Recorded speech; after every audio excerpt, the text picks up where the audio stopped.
Chay.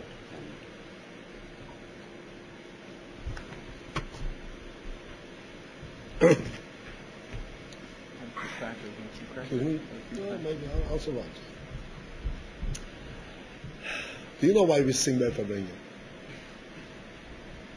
Yeah. Why? To wake up our godly soul. So I guess. I don't know what wild guess. It's not a wild guess. Why do we sing all together? What's song all about? Is it just that we enjoy it? It makes us move around?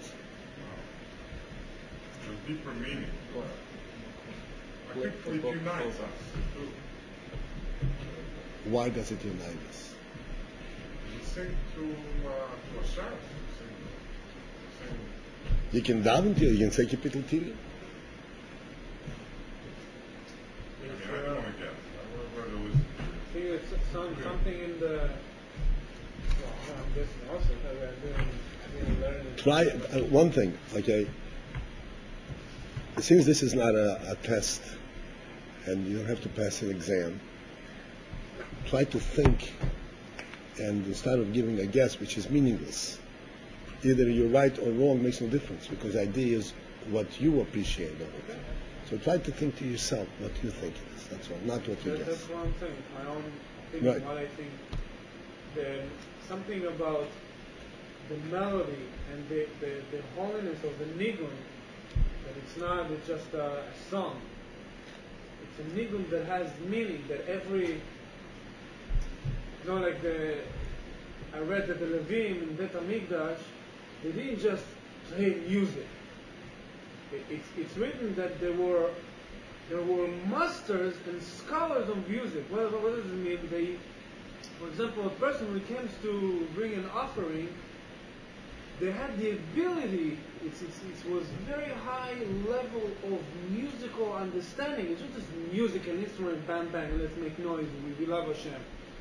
They had the ability to sense in a person what kind of music can arouse in him a certain emotion.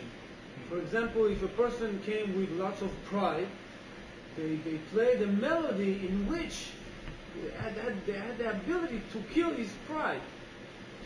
For example, something more sad, something more. It's like a psychological techniques through the music. And if somebody came, he was very sad and upset, they will be able to sense him, his individual, and fit a certain melody to this type of person to lift him up. So I just give this as an example that nigun should be, because it has holiness and it has great importance.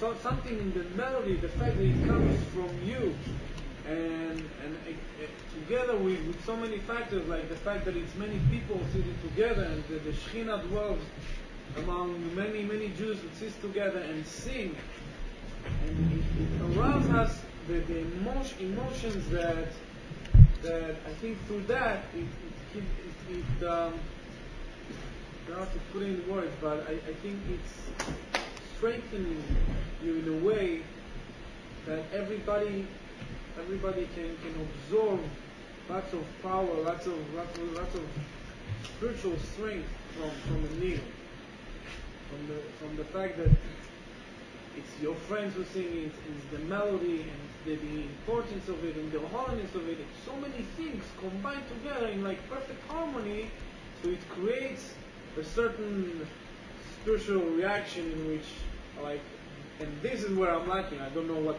the power is behind it, but I guess this is what it does. Get us together, everybody. Get us together. Yeah.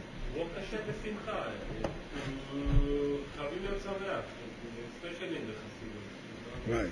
Right. But I'm asking why? What's behind it?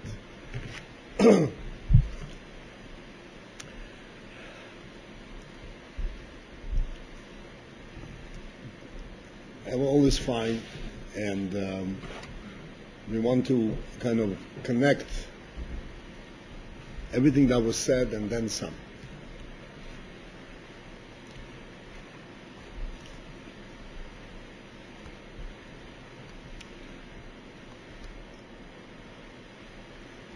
It says that words are the language of the seichel, of the brain, and a nigun is the language of the soul.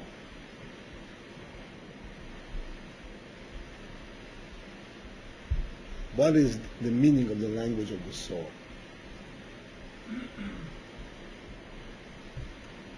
This is a very important principle which we discussed many times in class. But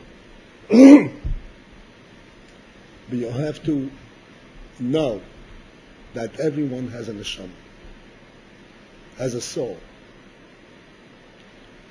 And that soul is not only making us able to move around and to see things and even to speak and even to think. That soul tells us what the truth is. We think that we find out the truth by learning.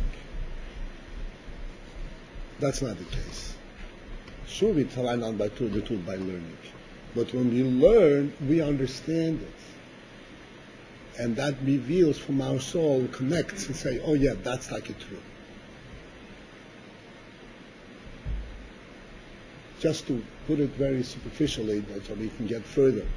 Did you ever experience when you try to understand something and it's very hard, and somebody is laboring to explain it to you, and you're going back and forth from every angle, and then all of a sudden say, oh, I got it. What do you mean you got it? I'm laboring for an hour to try to explain it to you. I got it. But where did you get it from? What is it, I got it? I got it means that really in your soul you understood it all the time, but you couldn't connect to it. And then through this method, through laboring with it, you broke through all the barriers, and you connected and say, yeah, I knew it all the time. I got it. I get the point.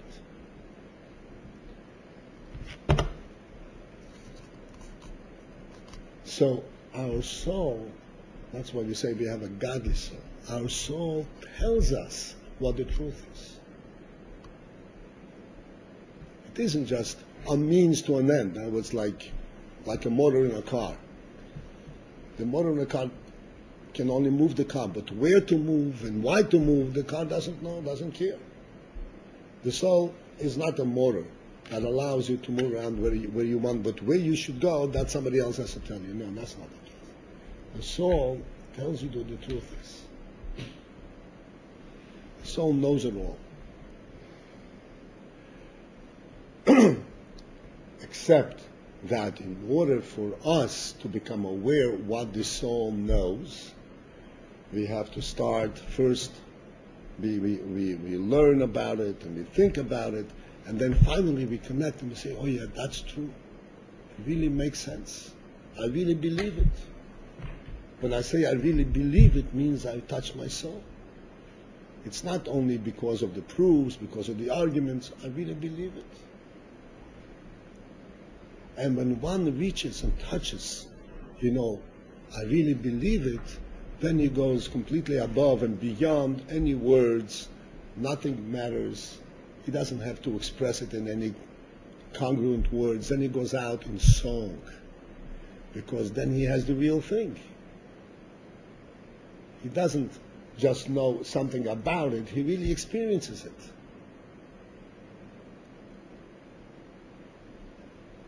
That's what song is about. And this is also what Chassidus is about. Chassidus today is Chay Elul, and you forbring him because it's Chay Elul.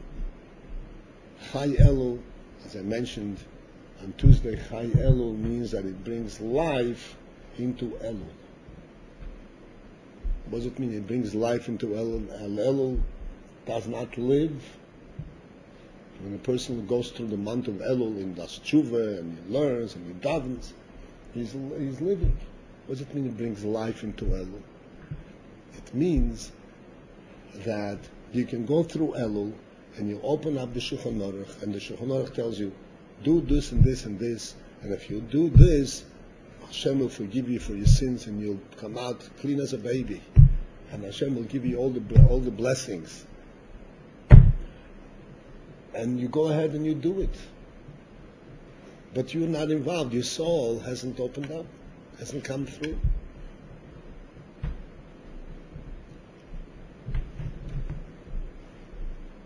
Life, we know, is not something that comes from outside. Life is that which comes from the inside.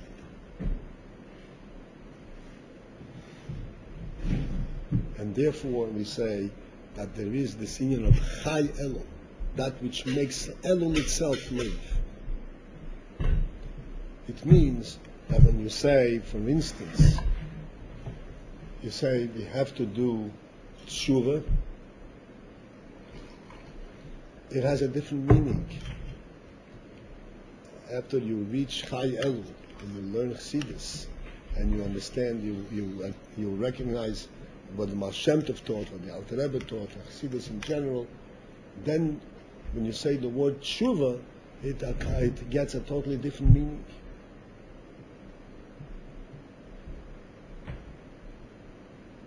What meaning does it get?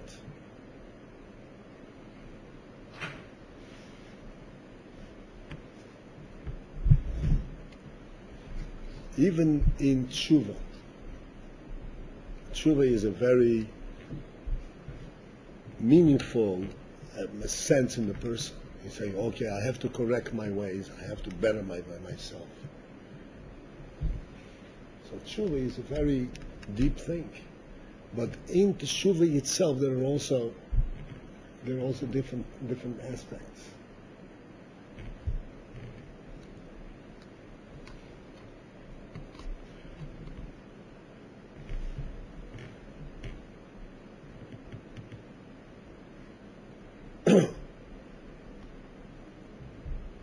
There is in everything what we call the external and the internal, the chitzonius and the plinius. The chitzonius, externally, a person realizes he has to do tshuva. He sees his life is ruined. All kinds of things went wrong. He lost his way in life. And he has to get himself together and put himself on a path just to live in this world. Because if he doesn't put himself on a path, then he gets even more lost and it's more painful, he gets into trouble, and he can't really appreciate life. In other words, this is an aspect of tshuva that comes from desperation. Then there is another totally different aspect of tshuva. And this is the tshuva that we want, that is the tshuva that Chassidus is talking about.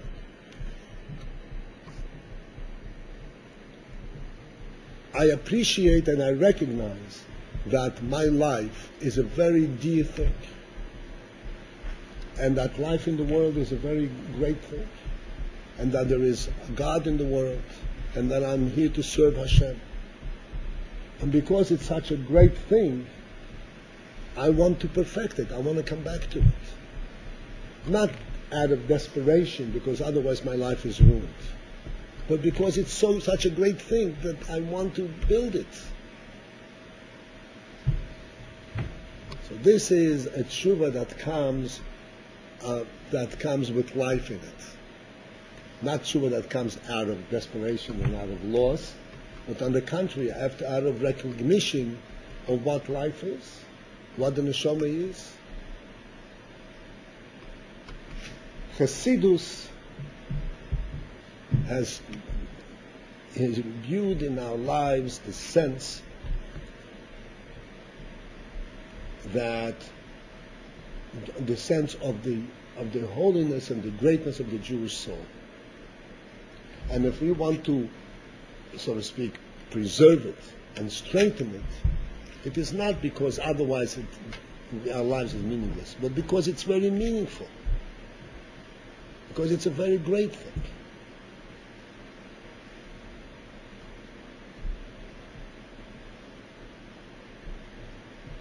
When you find a pearl, a diamond, a piece of gold jewelry, if you find a piece of custom jewelry, plain little jewelry, and it's lying in the dirt, say,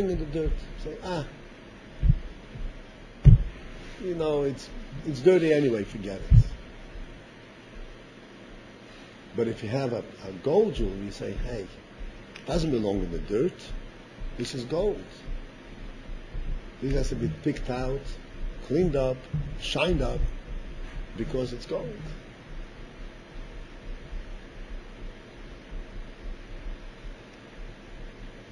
Chay Elul, the Baal Shem Tov, the big emphasis of the Baal Shem Tov brought out. And this is where he put all his strength and all his koiches, all his effort in, is that to reveal and to make the emphasis that of the soul. Because prior to the Baal Shem Tov, there was tremendous emphasis on the brain, on the intellect, and people were great scholars. Scholarship is a wonderful thing. But as I said, you have the language of the brain, but you have to have the language of the soul. The brain without a soul is lifeless. It's meaningless. And all that you have is, oh, I'm smarter than you. That's the whole excitement. I'm smarter than you. But that's not what Jewish life is about. Jewish life is the experience of life itself, not a relative to somebody else. The experience of life itself. The Yid has the opportunity to do a mitzvah. He has opportunity to learn a Pasha Chumash, to daven. That itself is life to him, not because he's doing something better than somebody else. Why? Because the soul experiences it. Because he senses this is true. This is the real thing. I begin to live. I'm not just mimicking, I'm not just acting the right way, I'm living. And this is where song comes in. Because the reason we are singing is because we actually experience. We actually have a message. Our soul has a message. The message is, I'm very elated, or I'm concerned, I'm happy, I'm sad. This is all messages from the soul. And what is the soul happy about, and what is the soul concerned about? It's concerned about, it's happy about its recognition of the truth, recognition of Hashem. Or it's sad when it is in Golus, when it doesn't recognize it.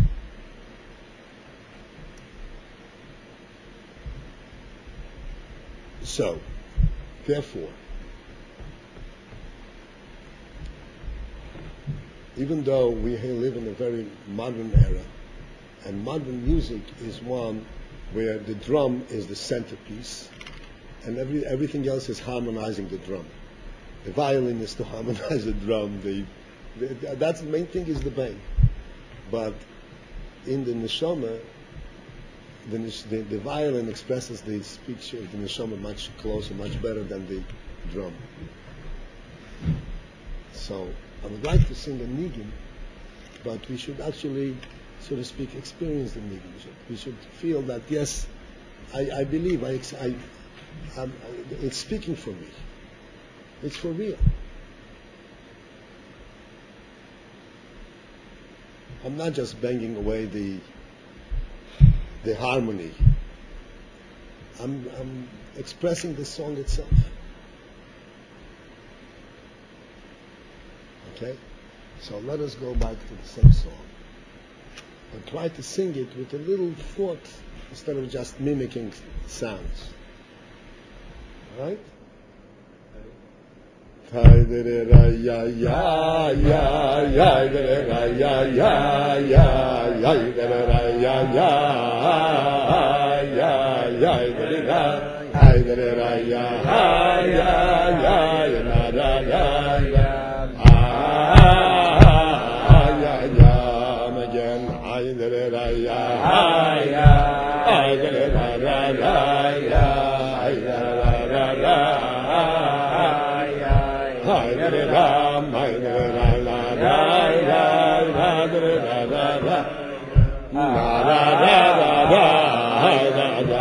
Let's stop for a second. So what does that mean? You're an expert on music. What does it mean? Huh? Is there a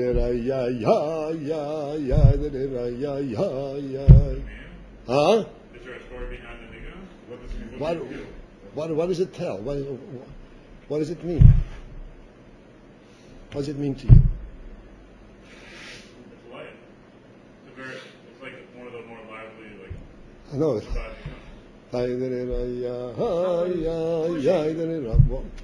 To get something out, Well. something about very, very, either to. I'm rising, right? Yeah. I'm rising up, right? Why am I rising up? Because the spirit is great. There is something to rise from and rise to. There is something encourage me to rise, right? Okay, so let's do it again.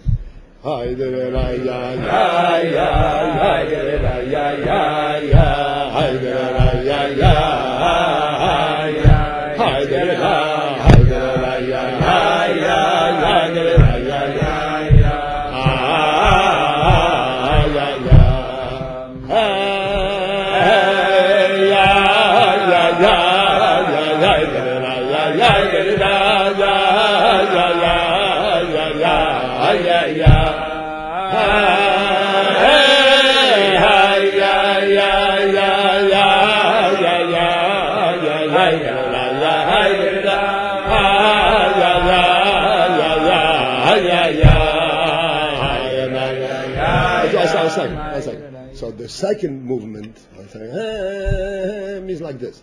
The first one, you're rising from where you're standing. The second one says, I'm not stopping there. I'm going to try go further. I don't know yet how to get there, but I'm going to try. So that's the middle one. That's kind of not going any place, but it's making a try.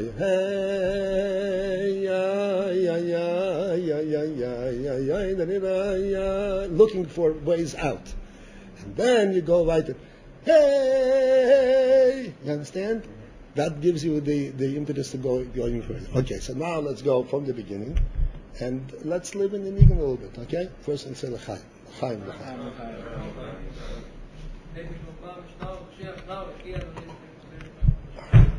Tell me.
except that it's a different plateau. When you learn, and you first you learn something on the surface. I understand it, but I have a lot of difficulty. I have kashas.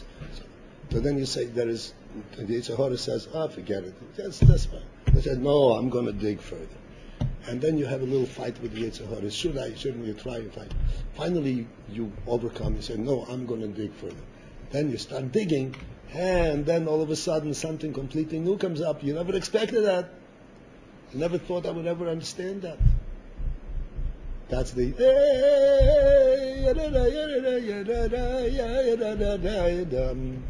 you never expect to think that's where you're going to get to from where you started, right? But if you try hard, that's what happens. And the neshama speaks the same language. You elevate yourself. It speaks the same language. If you try hard, and the neshama wants it to, encourages and say, no, but I don't want to stop here. I want to stop now. You go right. Seeking the truth. Living with the truth. See, this is the whole thing. The neshama, it's living with the truth. It's called neshama is never in the dark, really. But it brings out slowly. And this is the principle of Chassidus. This is the union of Chay, Elul.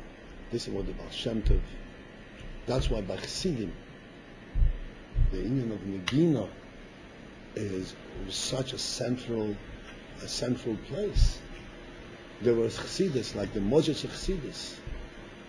Mojitzer was a whole geza, a whole area of Chassidus, with the Rebbe, with everything, that was all based on Negina. All based on Negina. The Mojitzer Rebbe, you may have heard. The Mojitzer Rebbe was a very big menagim, and he composed many songs. And there's especially a song that has 36 movements, 36 separate movements. And he had to undergo an operation. And he said, Who's this again? the Mojitzer, is a certain gezer. He had to undergo an operation. So he said that I don't need anesthesia. I'm going to sing.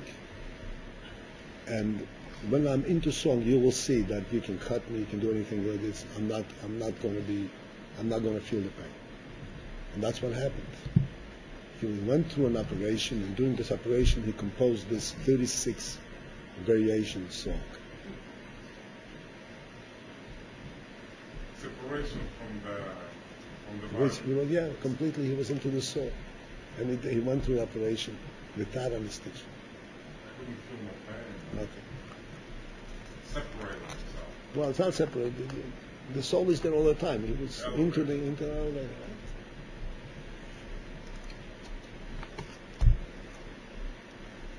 Yeah. That's what the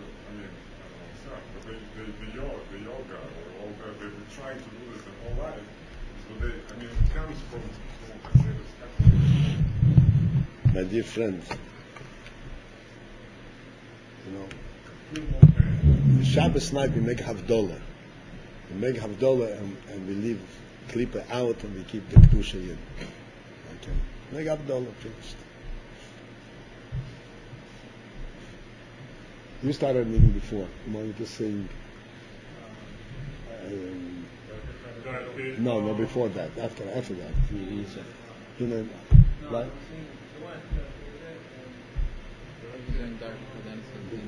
Hine Mati Manoi. That was the second one. Yeah. Yeah. No? O Manoim Sheves Achim Gam Yochad Hine Matoim O Manoim Sheves Achim Gam Yochad Na la la la la la la la la ya ya ya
What?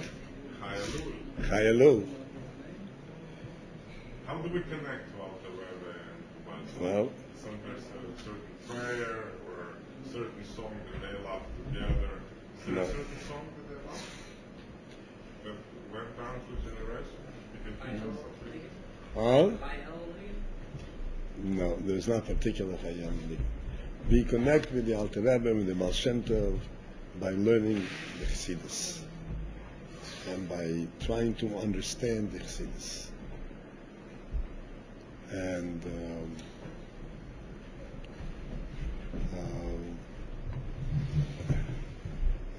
the inyan that we talk about in Chayil is the general inyan of Chassidus. But if you want to connect, this is how you connect.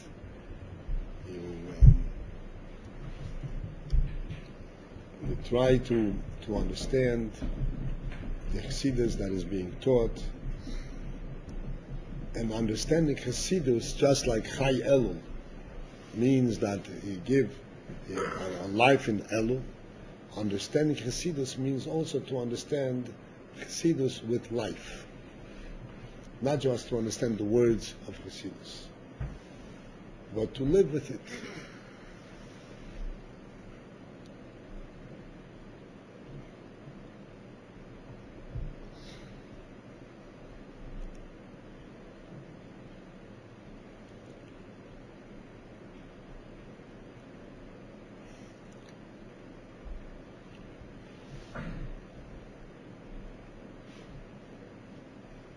The Alter Rebbe explains in Tanya, right in the beginning, that we have to know that in a person there are two nefoshes, there are two souls.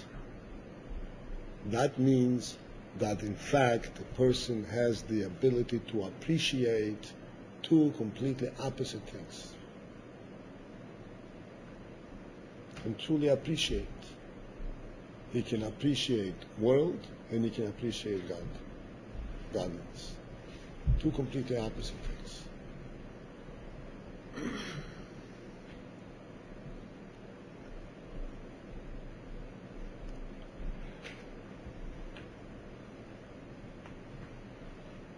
what the Alter Rebbe wants, what we have to make an effort to do, is, since that the Nefesh Abam is the world is much closer to us than godliness. Therefore, what happens is the world we understand firsthand, and about godliness we use our imagination. And what he wants is that we should come closer to it, and it shouldn't be just through imagination, but we should actually be able to relate to it. Be part of it. Be part of it. Live it. Yeah. Breathe it. Well, to whatever extent possible.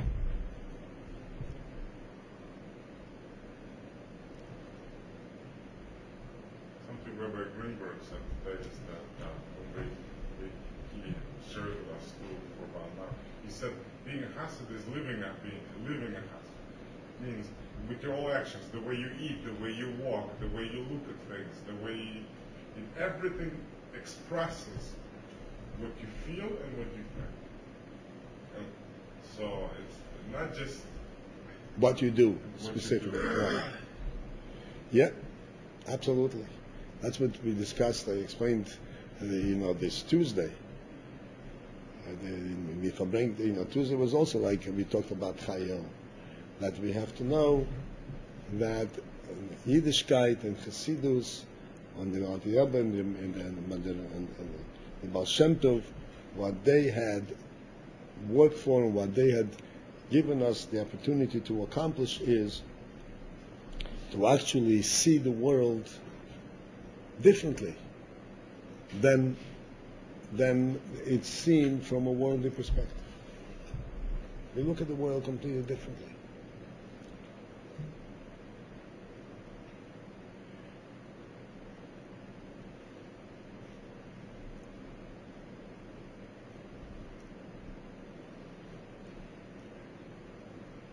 It means we have to disconnect from the world? No, not at all. Not to To disconnect. reach that level?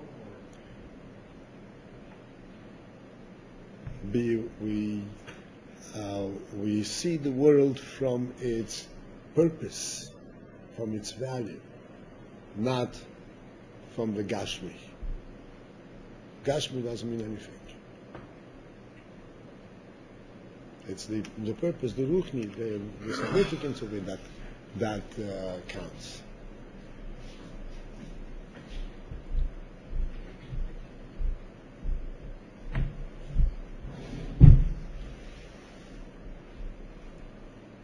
When we go out in the street and we see a whole big worldly development, a big mall, a big shopping mall, with hundreds of different stores and all kinds of luxuries, and you have me spoiled. Wow, what's going on over here in this world? Wow.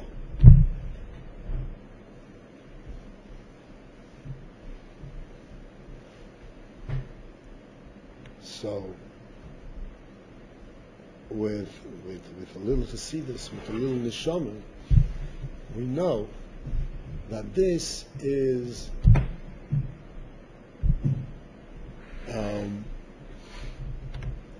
mimicking. What mimicking is? Imitating. The true perception of the Neshama. The Neshama definitely perceives that there is a tremendous God and a tremendous meaning to life. So but in the world, how do you express it? You make a big mall. And you walk into the mall and you get lost in it and you spend a couple of hours, you don't know what happened. And you think you have really experienced life, and it's just really fooling yourself.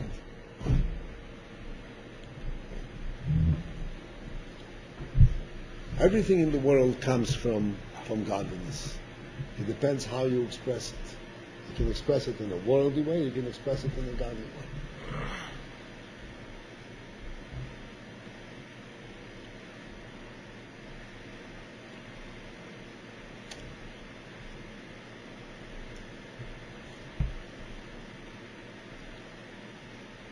Anyway,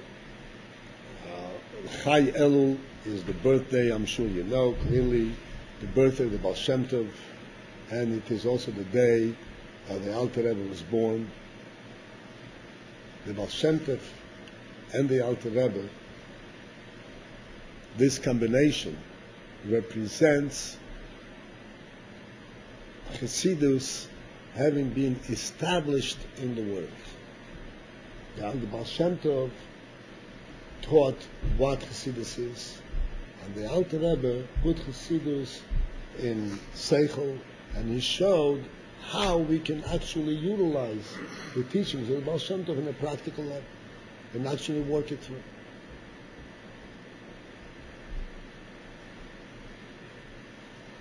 To us, after 7 generations, from Baal Shem Tov it's 9 generations, to us this is a plain gift on the platter, on the silver platter. Today, the Inyan of Chassidus has been accepted in the whole world, and Chassidus has permeated every aspect of life. If somebody tells you that he is a misnagid and he doesn't subscribe to Chassidus, just ask him to repeat to you his Shabbos drosha. He'll say, "Oh, I'm a misnagid. Tell me what your Shabbos drosha was." And in his Shabbos sermon, right? And if he repeats your Shabbos sermon, you can point out 100 little things that are really directly from Chassidus. He won't admit it, but it's all coming from Chassidus. Today, the misnagid of Shabbos sermons are all derivatives from Chassidus. You have to know what they are. You have to know what they are. Because in today's world, Chassidus is really a must, a really imperative.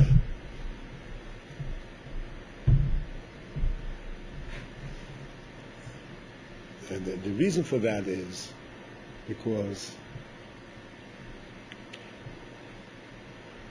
the world today has come to a point where people are seeking what's called immediate gratification. I want to see immediately what this is. I can't take time. I can't allow it to develop. I can't wait until what happens. I want to see it immediately. To see immediately means that you have to be able to, you want to see, you say this, God created this, I want to see it, God created it. And the only way you can see it is to see this. See, this gives us a means, a way to look at the world, through with godly light. That's why it's mamash imperative.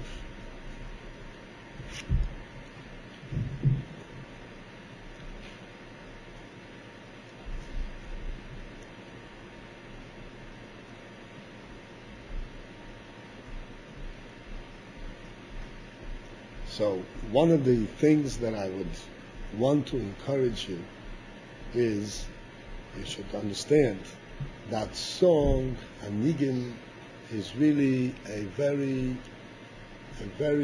profound means to connect and to appreciate Ruchnis Dike Sachen.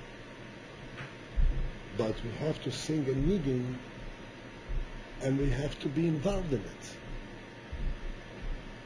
Not just bang away, on the drum. You have to sing a Nigin and see what is a Nigin saying. What does it mean to me? And then, yes, it definitely is a means to opening up, a means to the neshama. The Rebbe, the Friedrich Rebbe, the previous Rebbe says in the Sikha, in a lot of Sikhas, the Friedrich Rebbe spoke a lot about this. He says that to understand Chassidus, you have to have a Chush Negin. A what? A sense of Negin. in song. You have to appreciate song. It doesn't mean you have to have a great voice, but you have to be able to sing. As a matter of fact, our Rebbe was able to sing.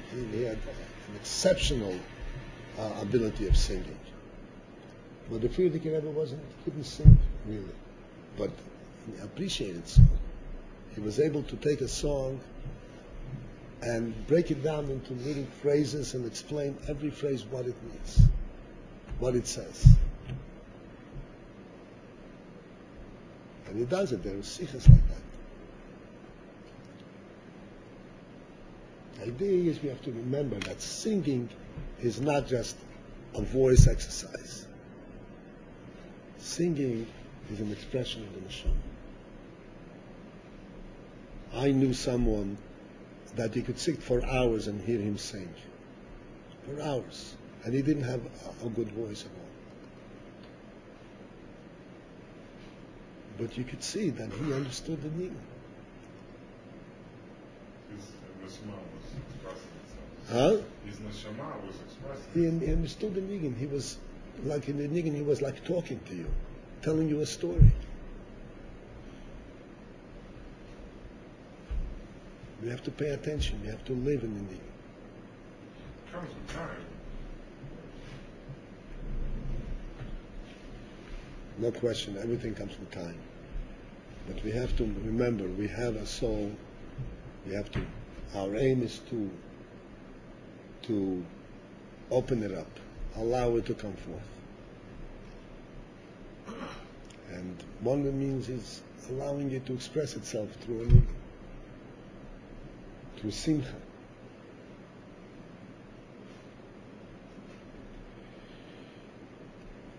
Okay, one more niggin and then I have to take off.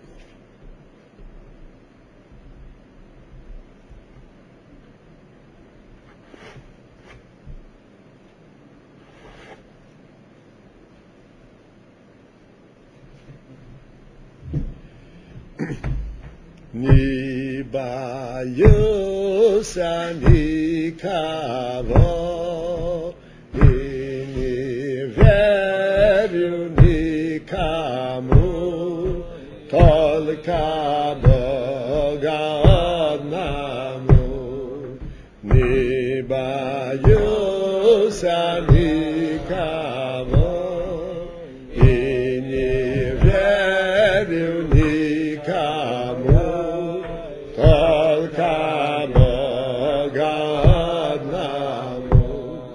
Net nikavo gami mogad navo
Not everybody understands Russian over here.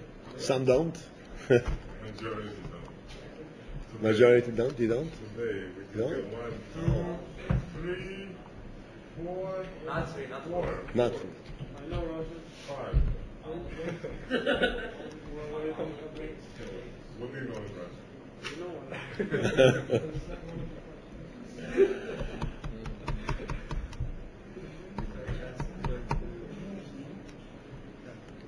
No, if they don't know Russian, you can know for sure that by the end of the semester they're going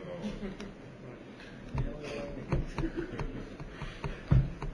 You see, in this niggin alone, and the previous niggin that we sang, we say the words, and afterwards we go off into a song without words. Why? Why we go off into a song without words?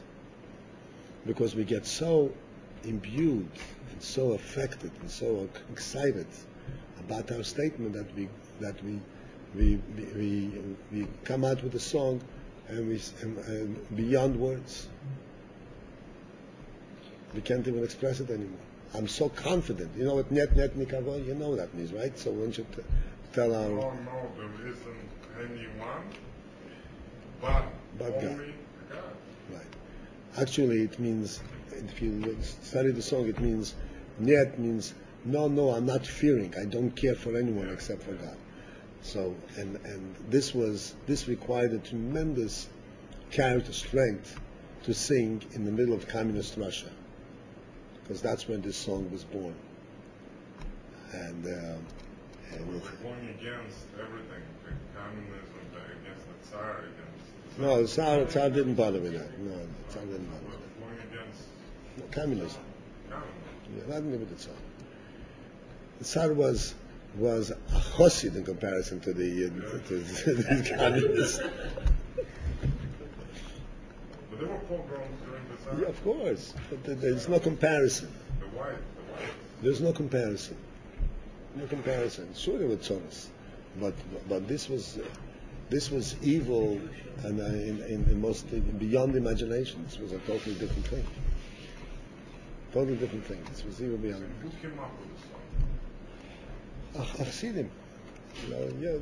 So I'm saying it required tremendous strength from the soul, and this strength was so overwhelming that he couldn't speak words anymore. He just say, hey, yeah, that's it.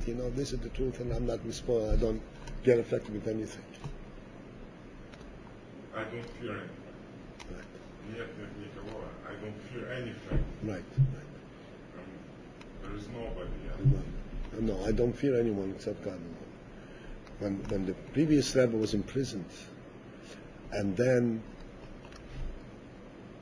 he was freed, and the previous Rebbe, when he was imprisoned, they intended to end his life, and they had every power to do it. They didn't even have to take it to the courts. The chaos, the corruption that was there is unbelievable. And then they sent him away to Silke. They sent him away to Siberia. And the original sentence was that he has to be there for 3 years. And he was freed actually very soon after. He came back. So when the message came through that he was allowed to come back, so there was Michael der Alter. There was a chassid in Leningrad lived at the time. Michael der Alter, a chassid, and people came to the house where the Rebbe was. The Rebbe didn't come yet, but when the Rebbe's house, when they were gathering there, they saw Michael der Alter running around the house in the middle of Leningrad, in the middle of Petersburg, which was a very dangerous thing. It was the capital at the time, right? No, it wasn't capital. Moscow was a capital. I But think they- it was the time that it was. no, it was before, but the Tsar. That's the Tsar had it. And so he was running around around the house, holding a tanya, and he was singing this song out loud in Russian.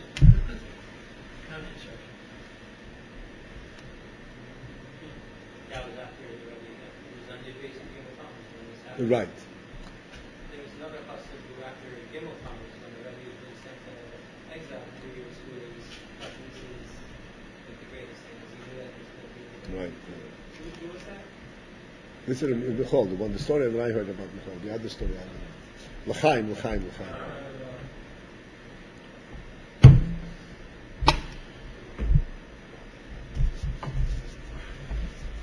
Okay, should have a lebedik and chayelu, a living chayelu, living elul, and a living life.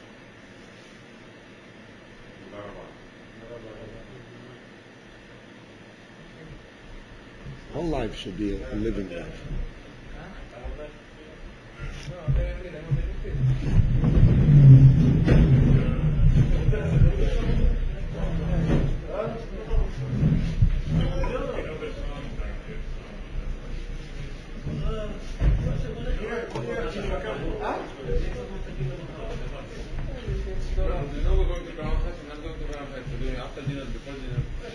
Are we going to go night?